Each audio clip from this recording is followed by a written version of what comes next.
एक दिन मदीना में एक सहाबी फौत हुए और रसूलुल्लाह सल्लल्लाहु अलैहि वसल्लम बाकी सहाबा के साथ इस सहाबी का जनाजा लेकर कब्रिस्तान की तरफ जा रहे थे। लेकिन एक आदमी आप सल्लल्लाहु अलैहि वसल्लम का छुप छुप कर पीछा कर रहा था और आहिस्ता आहिस्ता आप सल्लल्लाहु अलैहि वसल्लम के करीब होने की कोशिश कर रहा था। जैसे ही मुसलमान कब्रिस्तान पहुंचे, ये आदमी सीधा आकर आप सल्लल्लाहु अलैहि वसल्लम के पीछे बैठा।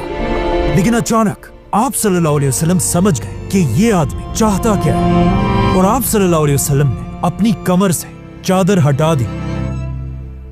इस आदमी ने आप सल्लल्लाहु अलैहि वसल्लम की कमर पर एक निशान देखा और ये देखते ही वो आदमी रोने लगा।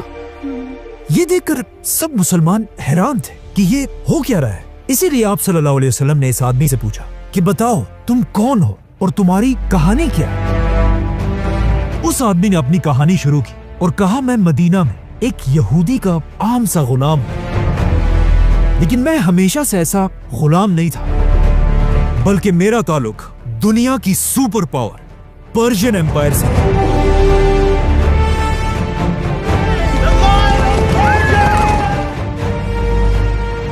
जहां मेरा बाप एक बहुत बड़ा सरदार था। ये आदमी आगे जाकर एक बहुत बड़ा सहाबी बना और इनका नाम था सलमान फारसी।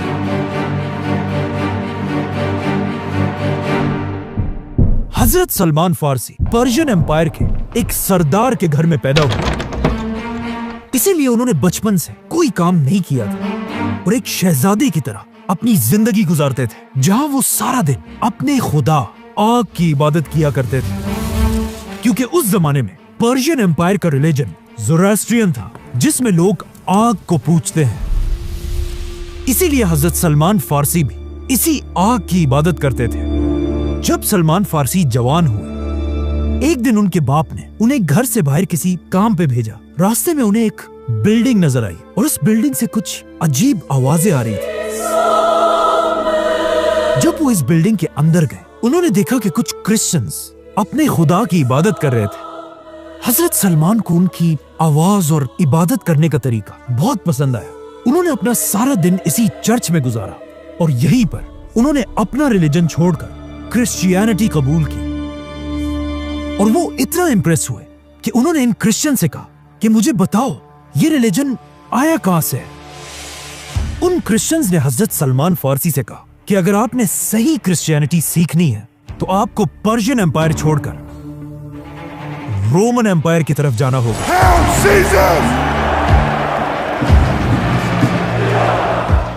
जैसे ही सलमान फारसी वापस अपने घर गए और ये सब उन्होंने अपने बाप को बताया, हजरत सलमान फारसी के बाप को इतना गुस्सा आया कि उसने इन्हें अपने ही घर में जंजीरों से बांध दिया।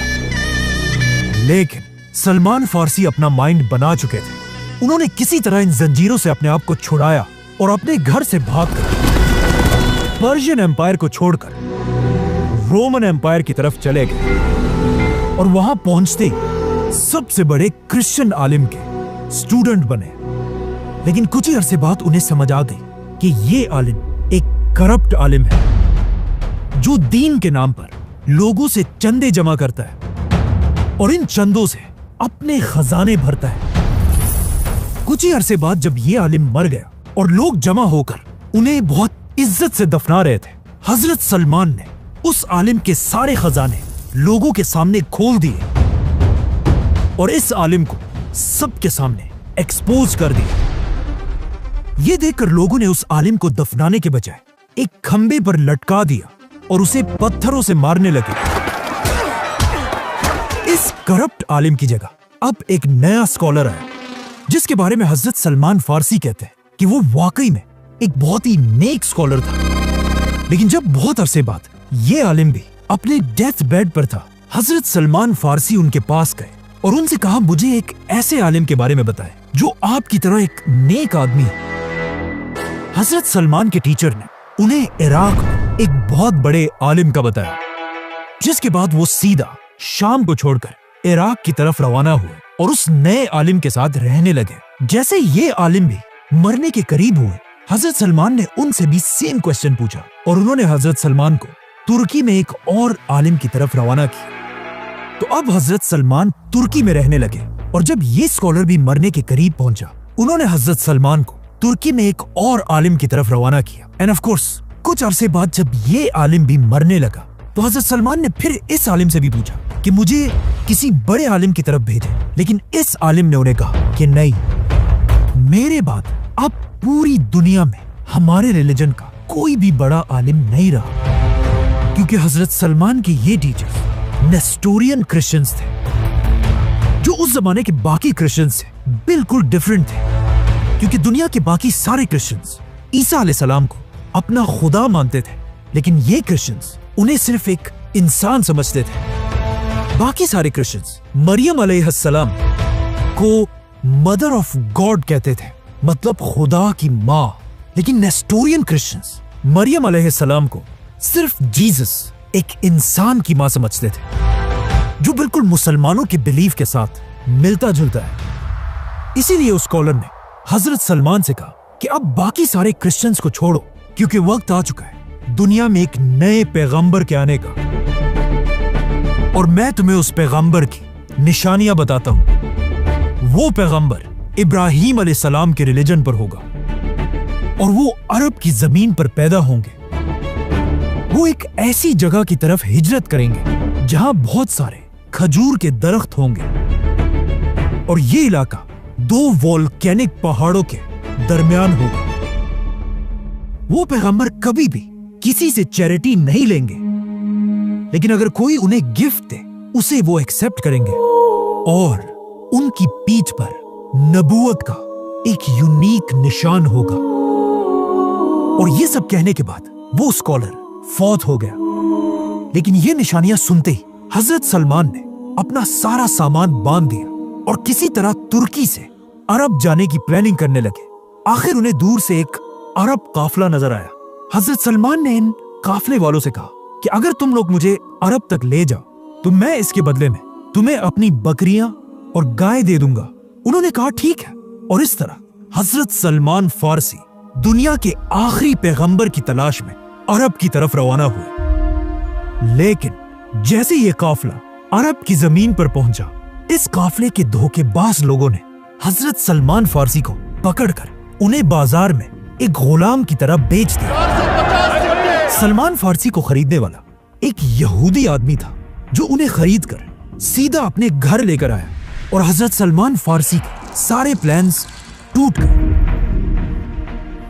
लेकिन आहिस्ता आहिस्ता जब सलमान फारसी इस नए शहर में घूम रहे थे, वो ये देखकर हैरान रह गए, क्योंकि इस शहर में बहुत सारे खजूर के दरख्त थे और ये शहर 2 वोल्केनिक पहाड़ों के दरमियान में था, और इस शहर का नाम था मदीना।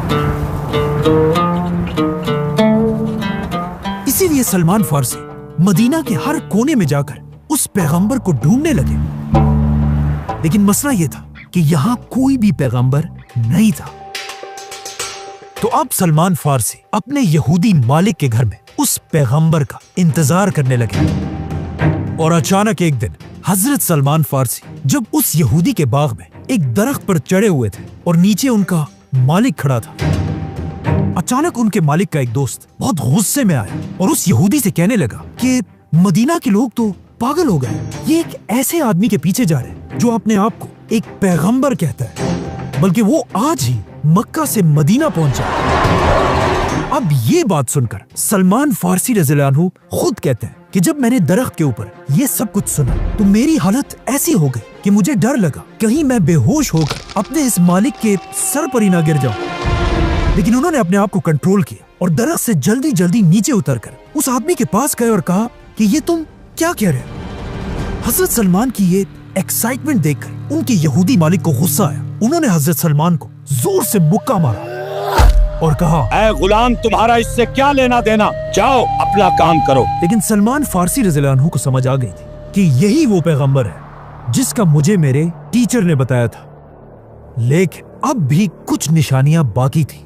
इसीलिए इसके कुछ ही दिनों बाद हजरत सलमान छुट्टी लेकर आप सल्लल्लाहु अलैहि वसल्लम के पास गए और आप सल्लल्लाहु अलैहि वसल्लम को देखकर कहा कि मैंने सुना है आप बहुत ही एक नेक आदमी है और आपके साथ बहुत सारे गरीब लोग भी हैं, तो मैं आप सबके लिए ये चैरिटी सदका लेकर आया हूं। ये देखकर आप सल्लल्लाहु अलैहि वसल्लम ने सहाबा से कहा कि तुम ये खा लो, और खुद सलमान फारसी के सदके के खाने से कुछ नहीं खाया।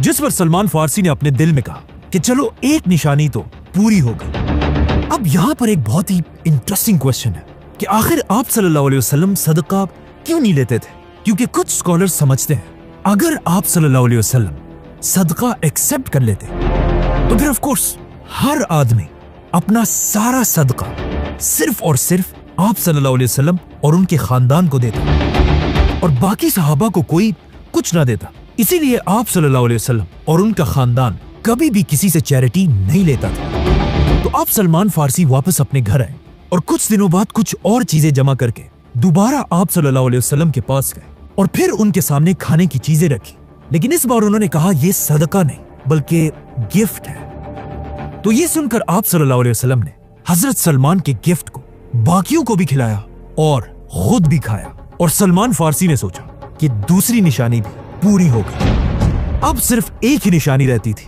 आप सल्लल्लाहु अलैहि वसल्लम की पीठ पर नबूवत का निशान। लेकिन हजरत सलमान हैरान थे कि अब वो आखिर ये निशान देखेंगे कैसे, और ऑफ कोर्स पूछ भी नहीं सकते थे क्योंकि आप सल्लल्लाहु अलैहि वसल्लम के आसपास हजरत उमर और बाकी सहाबा हर टाइम तलवार लेकर खड़े रहते थे। आखिर हिजरत के कुछ ही अरसे बाद मदीना में पहला सहाबी फौत हो गया और इस सहाबी के जनाजे में सहाबा के साथ आप सल्लल्लाहु अलैहि वसल्लम भी शामिल थे। इसीलिए इसी दिन हजरत सलमान फारसी आप सल्लल्लाहु अलैहि वसल्लम का छुप छुप कर पीछा करने लगे।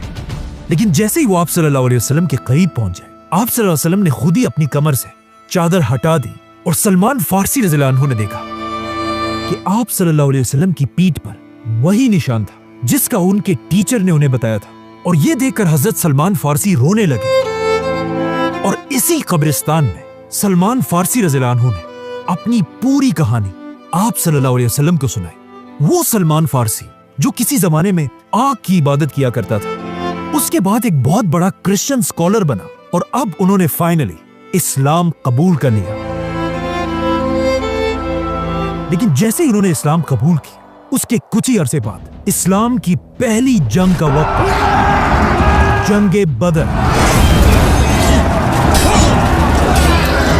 अब एक तरफ जब मुसलमान बदर में बहादुरी से लड़ रहे थे, हजरत सलमान इस जंग के बजाय मदीना में अपने मालिक के घर में थे और उनका दिल तो बहुत चाह रहा था बदर की जंग में जाने के लिए, लेकिन उनके यहूदी मालिक ने उन्हें इजाजत नहीं दी। बल्कि जंगे बदर के बाद जब जंगे ओहद का वक्त आया, तब भी उनके मालिक ने उन्हें जंग में जाने की इजाजत नहीं दी। लेकिन आखिर बदर और ओहद की जंगों के बाद एक दिन रसूलुल्लाह सल्लल्लाहु अलैहि वसल्लम ने हजरत सलमान को अपने पास बुलाया और उनसे कहा, जाओ और अपने यहूदी मालिक से अपनी आजादी की कीमत पूछो। इस वक्त मदीना के यहूदी मुसलमानों से नफरत करते थे और मुसलमानों की इस मदीना की रियासत को हर तरह कमजोर करने की कोशिश करते रहते थे। और जब मुसलमान इनसे कुछ खरीदते थे, यहूदी उसे डबल और ट्रिपल प्राइस में बेचते थे। जैसे कि हजरत उस्मान ने एक आम सा कुआं एक यहूदी से बहुत ही महंगा खरीदा था, तो अब जब हजरत सलमान अपने यहूदी मालिक के पास आए तो उन्होंने भी मुसलमानों को कमजोर करने के लिए हजरत सलमान की प्राइस 40 ओकिया सोना बताया, जो आज करोड़ों रुपए बनते हैं। और इसके अलावा 300 खजूर के दरख्त। जब आप सल्लल्लाहु अलैहि वसल्लम को इस कीमत का पता चला, उन्होंने अपने सारे सहाबा से कहा कि अपने भाई सलमान की मदद करो। सारे सहाबा ने मिलकर हजरत सलमान को खजूर के पौधे दिए, यहां तक कि 300 खजूर के पौधे जमा हो गए, जिसमें सबसे ज्यादा पौधे ऑफ कोर्स हजरत उस्मान रज़ियल्लाहु अन्हु ने दिए थे। बल्कि इन 300 दरख्तों के लिए जमीन भी हजरत उस्मान ने अपने पैसों से खरीदी थी, जिसके बाद रसूलुल्लाह सल्लल्लाहु अलैहि वसल्लम ने उस यहूदी को सोना भी दिया। और इस तरह हजरत सलमान फारसी मुसलमानों की मदद से आजाद कर दिए गए। और हजरत सलमान, जो असल में पर्शियन एम्पायर से थे, अब उन्हें मदीना में सिटीजनशिप मिली। मतलब उस जमाने में एक आम मुसलमान को आसानी से मदीना की सिटीजनशिप मिल जाती थी। लेकिन आजकल के अरब मुमालिक में कोई भी मुसलमान नेशनैलिटी लेने का सोच भी नहीं सकता। जैसे ही सलमान फारसी आजाद हुए, मुसलमानों की तीसरी बड़ी जंग का वक्त आया, जंगे खंदक। जब मक्का का सरदार अबू सुफियान 10,000 की फौज लेकर मदीना पर हमले की तैयारी कर रहा था, जब इसकी खबर मदीना तक पहुंची, आप सल्लल्लाहु अलैहि वसल्लम ने सारे सहाबा को जमा किया और उन सब से पूछा कि हम इस 10,000 की फौज से अपने मदीना को कैसे डिफेंड कर सकते हैं। जिस पर सब सहाबा अपनी राय देने लगे, लेकिन इनमें ऐसी एक भी राय नहीं थी जो 10,000 की फौज से मदीना को बचा सके। आखिर इस महफिल में एक सहाबी की आवाज आई, जिन्होंने कहा कि मेरे पास एक आइडिया है। आज से बहुत साल पहले जब मैं सुपर पावर पर्शियन एम्पायर में रहता था, और जब भी कोई बड़ी फौज हम पर हमला करती थी, हम अपने आप को बचाने के लिए अपने शहर के बाहर एक खंदक, ट्रेंच खोदा करते थे, ताकि चाहे दुश्मन जितना भी बड़ा वो इस खंदक को क्रॉस ना कर सके। ये इतना नया आइडिया सुनकर सारे सहाबा आप सल्लल्लाहु अलैहि वसल्लम की तरफ देखने लगे। आप सल्लल्लाहु अलैहि वसल्लम ने अपना सर उठाया और वो मुस्कुरा रहे थे, जिससे सबको समझ आ गई कि ये जंग खंदक की जंग होगी। मदीना के मुसलमान हजरत सलमान के इस आइडिया से इतना इंप्रेस हुए, जिस पर मदीना के अंसार कहने लगे, सलमान हमारे ग्रुप से है, क्योंकि वो हिजरत से पहले मदीना में रहा करते थे।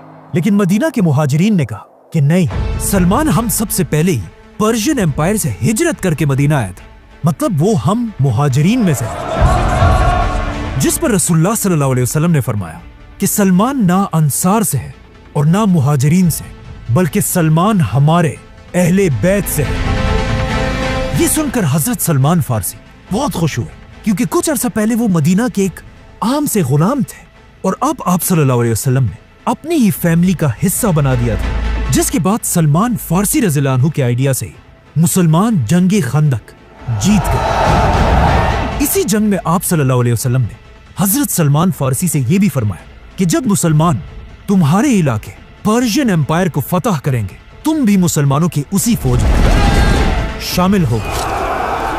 जंगे खंदक के बाद आप सल्लल्लाहु अलैहि वसल्लम ने हजरत सलमान को एक और सहाबी अबू दरदा रज़ियल्लाहु अन्हु का भाई बनाया, जो खुद भी सलमान फारसी की तरह एक बहुत ही नेक सहाबी थे, जो घर के बजाय अपना ज्यादा वक्त मस्जिद और इबादत में गुजारते थे। जिसकी वजह से एक दिन हजरत अबू दरदा की बीवी ने हजरत सलमान से उनकी शिकायत की कि अबू दरदा मुझे और घर को बहुत ही कम टाइम देते हैं और हर दिन रोजे और इबादत में गुजारते हैं। इसीलिए अगले दिन जब हजरत अबू दरदा अपने घर आए और जब खाने का वक्त हुआ, हजरत अबू दरदा ने खाना नहीं खाया और कहा मेरा रोजा है। लेकिन सलमान फारसी रज़ियल्लाहु अन्हु ने उनसे कहा कि अपना रोजा तोड़ो और खाना खाओ। हजरत सलमान की बात पर मजबूरन अबू दरदा ने खाना खा लिया और अपना रोजा तोड़ दिया। जिसके बाद जैसे ही रात हुई और जब सब सोने लगे, हजरत अबू दरदा उठे और इबादत करने लगे। जिस पर हजरत सलमान ने उन्हें दोबारा रोका कि बस करो, अब सो जाओ, तुम पर अल्लाह का हक तो है, लेकिन तुम्हारे जिस्म और तुम्हारी बीवी का भी तुम पर पूरा हक है। अगले दिन अबू दरदा सीधा रसूलुल्लाह सल्लल्लाहु अलैहि वसल्लम के पास गए और उनको ये सारी कहानी सुनाई कि कैसे उन्हें सलमान फारसी ने नमाज और रोजे से रोका है।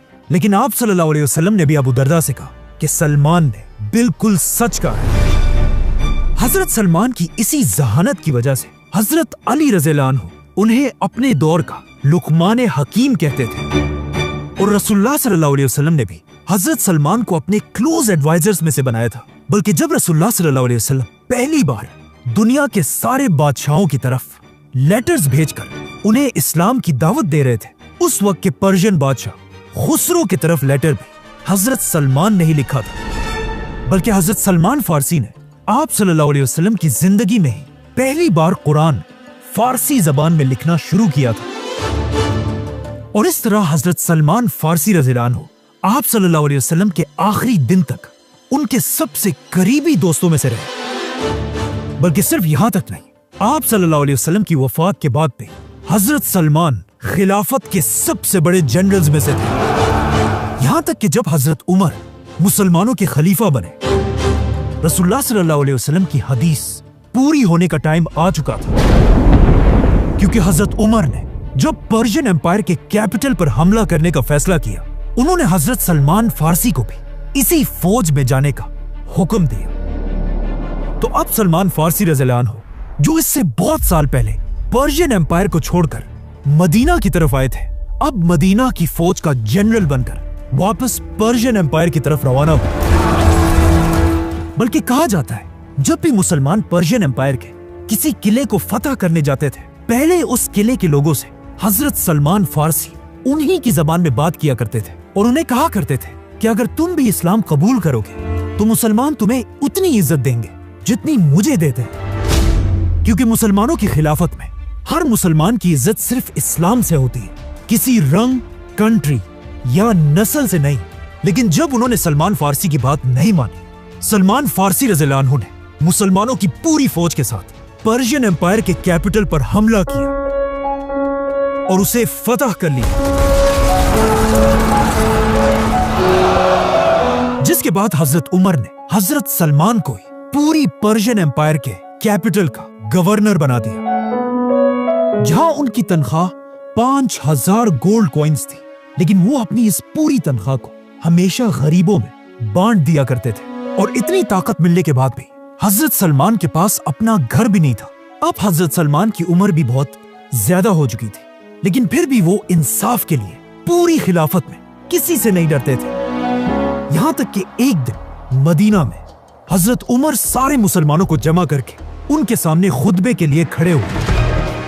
लेकिन जैसे ही उन्होंने अपना खुतबा शुरू किया, हजरत सलमान फारसी ने उन्हें आवाज दी और कहा, ए उमर, हम तब तक तुम्हारी बात नहीं सुनेंगे जब तक आप हमें ये ना बताएं कि आपने जो ये नया कुर्ता पहना है, इसके पैसे आपके पास कहां से आए, क्योंकि माले गनीमत में हम सबको एक एक कपड़ा मिला था, जिससे एक आम आदमी तो अपने लिए कपड़े बना सकता था। लेकिन हजरत उमर की हाइट 6.5 फुट से भी ज्यादा थी। उनके कुर्ते के लिए एक कपड़ा नहीं बल्कि 2 कपड़े लगने थे। हजरत सलमान की ये बात सुनकर खलीफा उमर रज़ियल्लाहु अन्हु को बिल्कुल गुस्सा नहीं आया, बल्कि उन्होंने अपने बेटे की तरफ इशारा किया और उनके बेटे ने वहां सबसे कहा कि मैंने अपने हिस्से का कपड़ा अपने वालिद उमर को गिफ्ट किया था, जिससे उन्होंने अपने लिए कपड़े बनाए। जिस पर हजरत सलमान फारसी ने खलीफा उमर से कहा कि अब आप अपना खुतबा शुरू करें और हम आपकी हर बात सुनेंगे।